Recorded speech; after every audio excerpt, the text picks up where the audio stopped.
அண்மை செய்தி. சென்னை விருகம்பாக்கத்தில் எலி விஷம் தடவிய தேங்காயை சாப்பிட்டு மயங்கிய 3 பெண்கள் ராயப்பேட்டை மருத்துவமனையில் அனுமதிக்கப்பட்டிருக்கிறார்கள். எலி மருந்து தடவிய தேங்காயை சாப்பிட்டு 3 பெண்கள் மயக்கமடைந்த நிலையில் தற்போது மருத்துவமனையில் அனுமதிக்கப்பட்டிருக்கிறார்கள். தனியார் அடுக்குமாடி குடியிருப்பில் சாய்ரா என்ற பெண் எலி தொல்லை காரணமாக தேங்காயில் விஷம் தடவி வைத்தபோது இந்த விபரீதம் ஏற்பட்டதாக தகவல் வெளியாகி இருக்கிறது. அண்மை செய்தியாக பார்த்து வருகிறோம். விவரங்களோடு செய்தியாளர் பார்த்திபன் இணைப்பில் இருக்கிறார். பார்த்திபன், வணக்கம். சென்னை விருகம்பாக்கம் பகுதியில் எலி மருந்து தடவிய தேங்காயை சாப்பிட்ட 3 பெண்கள் தற்போது மருத்துவமனையில் அனுமதிக்கப்பட்டிருக்கிறார்கள்.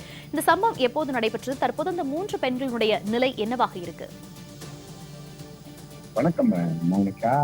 சென்னையில ஒரு அடுக்குமாடி குடியிருப்புல தங்கி வேலை செய்யக்கூடிய ஒரு 3 பெண்கள் வீட்டில இருக்கக்கூடிய ஒரு தேங்காயில், அதுவும் ஒரு எலி மருந்து தடவப்பட்ட தேங்காவை சாப்பிட்டு மயக்கம் அடைந்து தற்போது மருத்துவமனையில அனுமதிக்கப்பட்டிருக்கக்கூடிய சம்பவம் பெரும் ஒரு அந்த குடும்பத்திடையே சோகத்தையும் அந்த அடுக்குமாடி குடியிருப்புல ஒரு பரபரப்பையும் ஏற்படுத்தியிருக்கிறது.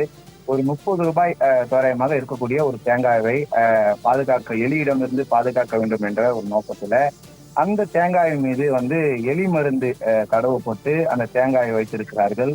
ஆனால் தேங்காயை எலி மருந்து தடவுவது தெரியாமல் அந்த தேங்காயை எடுத்து சாப்பிட்ட பொழுது 3 பெண்களும் தற்போது மருத்துவமனையில் அனுமதிக்கப்பட்டிருக்கிறார்கள். ஒரு உணவு பாதுகாப்பு துறைக்கு ஒரு கேள்விக்குறி எழுந்திருக்கிறது. ஏனென்றால் ஒரு உணவை எப்படி எந்தெந்த வழிமுறைகள் பயன்படுத்தி பாதுகாக்க வேண்டும் என்று தெரியாமல் இவர்கள் இந்த எலி மருந்தை தடவி பயன்படுத்தி இருப்பது பெரும் ஒரு சோகத்தை ஏற்படுத்தியிருக்கிறது.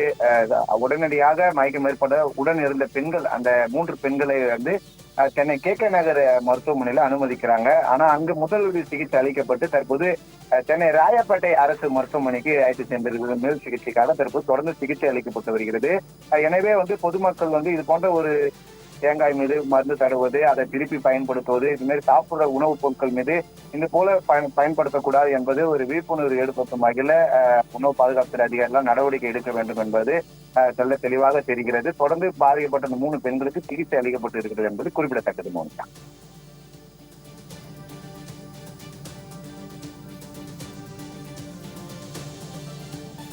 தகவல்களுக்கு நன்றி பார்த்திபன்.